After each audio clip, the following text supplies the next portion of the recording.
Hi, I'm Xenia from Total Prepare, and today we're going to be talking about emergency preparedness for earthquakes.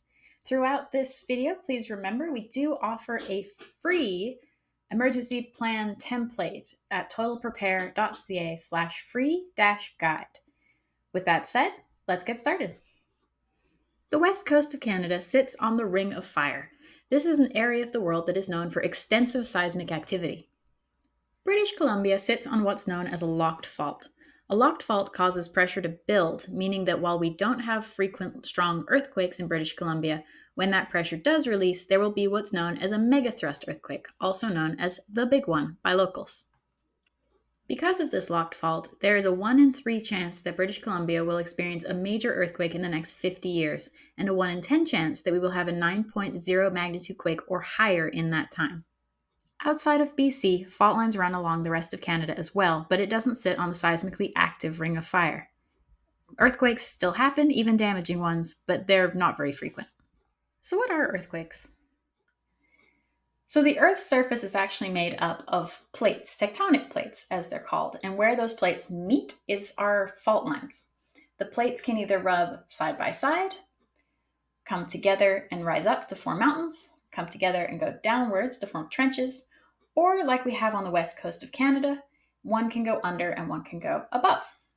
Now, sometimes, as we have by Vancouver Island here, the one of the plates will get stuck on the other, and pressure will build and pressure will build and pressure will build, and eventually it's going to reach a critical point and snap loose. And all that pressure is going to release, and that's going to be the big one. That's an earthquake. It's what shakes. And anytime you have one of those catches and the pressure releases in any of the fault line types is when you get an earthquake.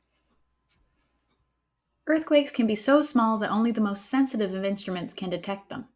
Or they can shake the earth so violently that they cause buildings to topple and tsunamis to form. According to earthquakelist.org, Canada has an average of 32 quakes each year that are magnitude 4 or above. This is the strength of an earthquake where the shaking is usually felt and can cause minor damage. During these smaller earthquakes, you might hear a bang and a rumbling before you feel any shaking as the first waves of the earthquake pass.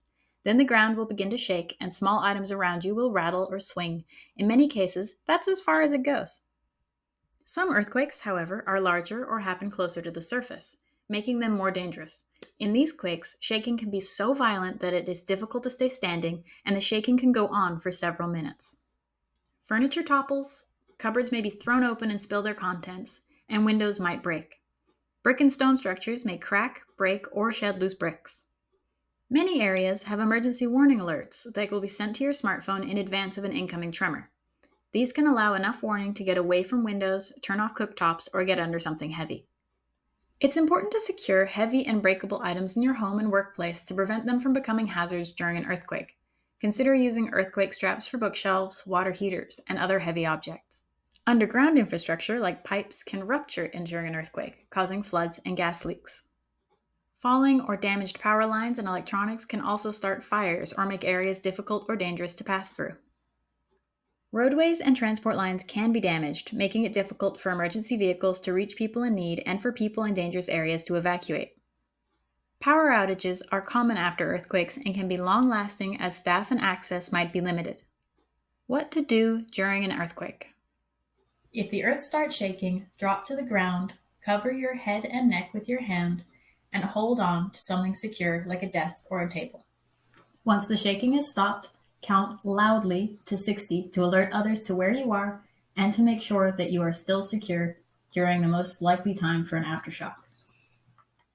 One person should be responsible for retrieving your emergency supplies if it is safe to do so.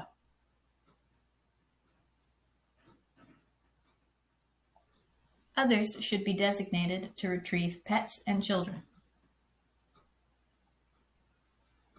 Quickly and calmly, go to the pre-arranged meeting spots decided in your emergency plan. It is good to practice these steps in advance of an emergency with emergency drills. Check out our other video on how to practice emergency drills for more information. After the earthquake, once you're outside and safe, walk around the perimeter of your home to look for obvious structural damage or potential hazards. Signs of fire or flood, the smell of gas, or cracks in the foundation are all good things to look out for. If your house appears solid and the earthquake was small, you can proceed inside. If it was a larger earthquake, this is a good time to check on neighbors. Only go into structures that show no signs of potential danger or weakness. If you do find damage to your home and there are no other pressing priorities, phone your insurance company as soon as you can to beat the inevitable rush of claims coming in after the earthquake. Ensure you have a list of emergency contacts, including local emergency services and your home insurance provider, packed into your kit or in your plan. Your emergency plan should include steps for reunification in case your family is not together when an earthquake occurs. This would include details like who is picking up who from school and where you will meet if the home is unsafe. Make sure everyone knows the plan prior to an emergency and stick to it as much as possible. Unless the immediate area is unsafe or you are ordered to evacuate by authorities, you should plan to shelter in place. This could be staying in your home without power or water if it is safe to do so, or camping out in the backyard. Be sure that your emergency kit has enough supplies for at least 1 week of self-sufficiency, or 2 weeks if you live in a rural area. If you or someone in your household has disabilities or special medical requirements, have a personalized emergency plan that takes into account these specific needs. Additional provisions and supplies may also be needed if you have pets. Check out our video on pet preparedness for an in-depth look at this topic.